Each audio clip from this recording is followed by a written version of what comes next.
السلام علیکم ورحمۃ اللہ وبرکاتہ۔ آئیے ہم اور آپ سب مل کر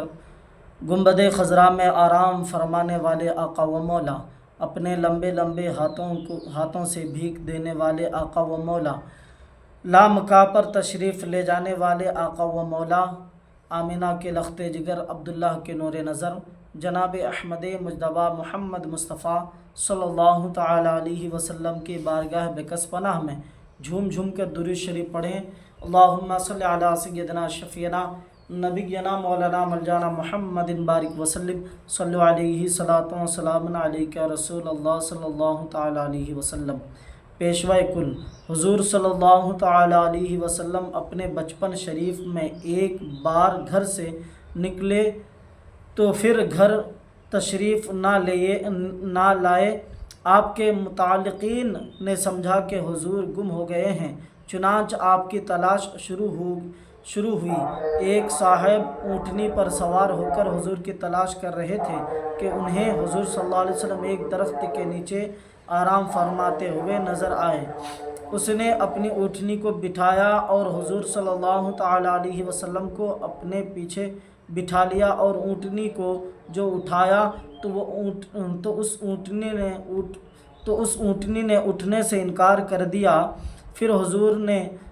اس نے حضور صلی اللہ تعالی علیہ وسلم کو اپنے آگے بٹھایا تو وہ اونٹنی اٹھ بیٹھی۔ یعنی حضرات محترم، آپ کو بتاتا چلوں، میں کسی ایک بڑے عالم سے جو ہے ان کے بیانات سنا تھا، تو مجھے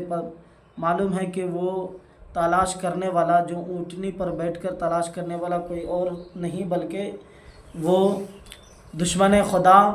اور خاص کر کے ہمارے نبی صلی اللہ علیہ وسلم کے سب سے بڑے دشمن جو ہے ابو جہل ہی تھا، جو وہ تلاش کرتے کرتے آخرکار جو ہے نبی صلی اللہ علیہ وسلم کو، دراصل بات یہ ہے کہ نبی صلی اللہ علیہ وسلم اپنے بچپن شریف میں ایک مرتبہ جو ہے اپنے گھر سے نکل گئے تھے، کہیں باہر نکل گئے تھے، تو گھر والے جو ہیں خاص کر کے عبد المطلب اور ہمارے نبی صلی اللہ علیہ وسلم کی امی جان حضرت آمنہ رضی اللہ تعالی عنہا جو ہے پریشان ہیں، وہ ڈھونڈنے میں لگ جاتے ہیں، نبی صلی اللہ علیہ وسلم کو تلاش کرنے میں لگ جاتے ہیں۔ نبی صلی اللہ علیہ وسلم کو تلاش کرتے کرتے آخر ایک شخص، جو ابھی یہاں پر لکھا ہوا ایک شخص میں آپ کو بتاؤں کہ وہ ابو جہل ہی تھا، تلاش کرتے کرتے آخرکار نبی صلی اللہ علیہ وسلم کو ایک درخت کے نیچے آرام کرتے ہوئے پا لیا۔ اس کے بعد اس نے نبی صلی اللہ علیہ وسلم کو جو ہے اونٹنی کے پیچھے بٹھایا اور وہ خود سامنے بیٹھا، لیکن اونٹنی کھڑا ہونے کے لیے تیار نہیں ہوئی، وہ بیٹھی رہی۔ اس کے بعد کچھ دیر کے بعد جو ہے اس نے نبی صلی اللہ علیہ وسلم کو سامنے بٹھایا اور وہ خود آ کر پیچھے بیٹھا، تو اونٹنی جو اٹھ بیٹھی، یعنی فوراً اٹھ گئی۔ ہمارے حضور صلی اللہ علیہ وسلم کو جانور بھی پہچانتے ہیں کہ حضور امام الانبیاء اور پیشوا کل ہیں، اسی لیے اونٹنی نے حضور کا پیچھے بیٹھنا گوارا نہیں کیا۔ وہ اونٹنی کے اس قصے کے متعلق شاعر لکھتے ہیں کہ اونٹنی اپنی زبان حال سے یوں کہا کہ گویا تھی اس اونٹنی کی یہ صدا، بے خبر سرکار کو آگے بٹھا، جب تک آگے نہ بیٹھیں گے نبی، میں قیامت تک نہ اٹھوں گی کبھی۔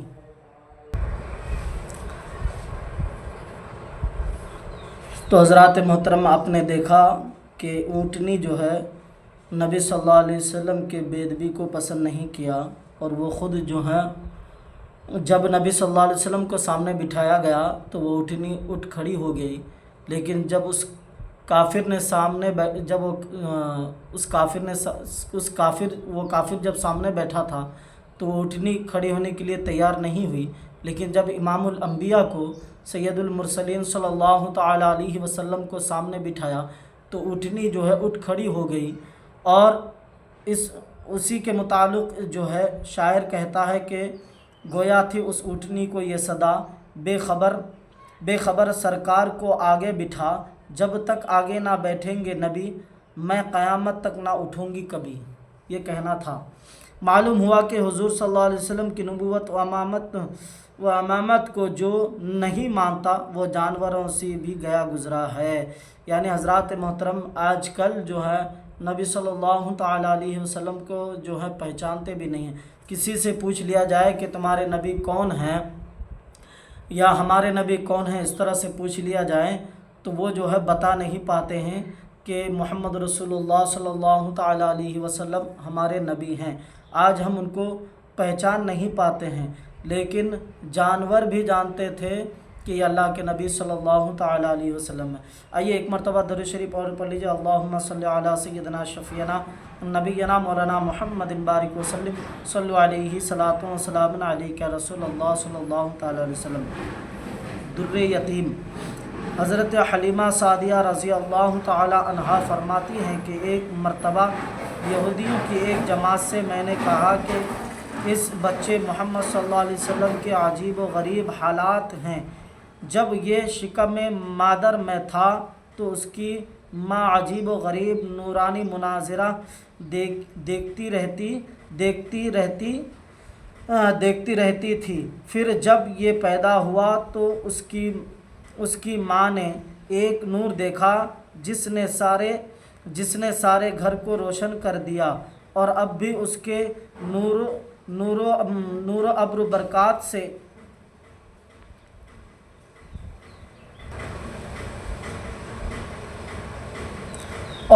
اس کے انوار و برکات سے ہم سب مستفید ہو رہے ہیں۔ یہودیوں نے جب یہ علامات سنے تو ایک دوسرے سے کہنے لگے کہ اس بچے کو قتل کر دو۔ پھر انہوں نے حضرت حلیمہ سے پوچھا کیا یہ بچہ یتیم ہے؟ تو حضرت حلیمہ نے ان کی نیت بھانپ کر جواب دیا کہ میں اس کی ماں ہوں اور اس کا باپ بھی ہے۔ یہ سن کر یہودی نے کہا اگر یہ بچہ یتیم ہوتا تو دوسری ساری علامتیں اس میں نبی آخر الزماں کی ہیں، ہم اسے ضرور قتل کر دیتے۔ یعنی حضرات محترم میں آپ کو بتا دوں کہ نبی صلی اللہ تعالیٰ علیہ وسلم کی نبی صلی اللہ علیہ وسلم کے جو ہیں دائی حلیمہ، ان کی جو امی ہیں حضرت دائی حلیمہ سعدیہ رضی اللہ تعالیٰ عنہا جو ہے ایک یہودی کی جماعت آئی ہوئی تھی، تو ان سے کہہ رہے ہیں کہ یہ جو محمد صلی اللہ علیہ وسلم ہیں ان کے عجیب و غریب جو ہیں حالات ہیں۔ یہ جب مادر شکم میں تھے تو ان کے جو ہے عجیب و غریب نورانی مناظر دیکھے جا رہے ہیں، اور جب وہ مدر شکم سے باہر آیا، یعنی ماں کے پیٹ سے جب وہ باہر آئے تو اب ان کے امی جان نے ایک جو ہے نور دیکھا جس سے سارے گھر جو ہے پورا گھر جو ہے روشن ہی روشن ہو گیا، اور ان کے انوار و برکات سے سب جو ہیں مالا مال یا مستفیض ہو رہے ہیں۔ جب یہ ساری باتیں ان یہودیوں نے سنا تو حضرات محترم ایک دوسرے سے کہنے لگتے ہیں کہ یہ جو ہیں یہ آخر الزمان نبی صلی اللہ علیہ وسلم ہونے کے لائق ہیں، یہی وہ بچہ ہے، اسی لیے اس بچے کو قتل کر دیا جائے۔ یہ ساری باتیں کرنے کے بعد وہ لوگ جو ہیں حضرت حلیمہ سعدیہ رضی اللہ تعالی عنہا سے پوچھتے ہیں کیا یہ یتیم ہیں؟ کیا ان کے ماں باپ دنیا چھوڑ دیے ہیں؟ کیا ان کے ماں باپ جو ہے دنیا سے چلے گئے ہیں؟ کیا ان کے ماں باپ مر گئے ہیں؟ تو حضرات محترم حضرت حلیمہ جو ہے جان جاتی ہیں، سمجھ لیتی ہیں کہ یہ لوگ محمد صلی اللہ علیہ وسلم کو مار دیں گے، ان کو قتل کر دیں گے، تو وہ کہتے ہیں کہ نہیں، یہ میرا بیٹا ہے، میں ان کی ماں ہوں، اور ان کے ابا بھی دنیا میں موجود ہیں۔ یہ سن کر یہودی نے کہا کہ یہ تو یتیم ہوتا اور دوسری ساری علامتیں اس میں نبی آخر الزماں ہونے کی ساری علامتیں جو ہیں موجود نہیں ہیں، اسی لیے ان کو ہم قتل نہیں کریں گے۔ ہمارے حضور صلی اللہ علیہ وسلم کی پیش گوئیاں کتب و سابقہ میں موجود تھی، اور حضور کے اوصاف و کمالات کا ذکر پاک کتابوں میں، یعنی حضرات محترم توریت، زبور، انجیل، یہ جتنی بھی کتابیں ہیں، یعنی قرآن مجید سے پہلے جتنے بھی کتابیں ہیں ان سب کتابوں میں بھی نبی صلی اللہ علیہ وسلم کے بارے میں لکھا ہوا تھا، نبی صلی اللہ علیہ وسلم کے بارے میں کہ ایک آخری نبی آخر الزماں صلی اللہ علیہ وسلم اس دنیا میں آئیں گے۔ یہ ساری چیزیں جو ہے وہ لوگ یہودی جو ہیں اور عیسائی پہلے پڑھ چکے تھے، اسی لیے وہ لوگ نبی صلی اللہ علیہ وسلم کے دشمن بنے تھے کہ نبی کب آئیں گے، ان کو قتل کریں گے،